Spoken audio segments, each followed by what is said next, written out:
The display on the control panel of my LG microwave oven is very dim, and I suspect it is dying. Model # the control panel is on the door. How do I open up the back of the door and replace the control panel? There aren't any screws holding the back panel on the door. Welcome and thank you for your question. I will be the professional that will be assisting you.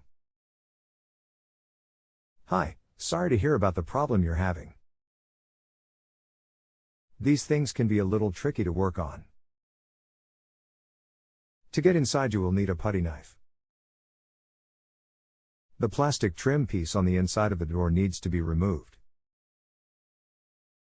It has several small plastic tabs that are holding it in place. Once the inner trim is removed, you will see screws that hold the inner door to the outer panel. With the screws removed, you will be able to get to the board that needs replaced. Take your time removing the small inner trim piece, it's very fragile. Thanks. I will try what you suggest. You're very welcome. If you hit a snag, post back and I will assist. You can come back and ask follow-up questions for no additional charge. If you have a home improvement or appliance question and want to chat with an expert now, visit justanswer.com/ythi.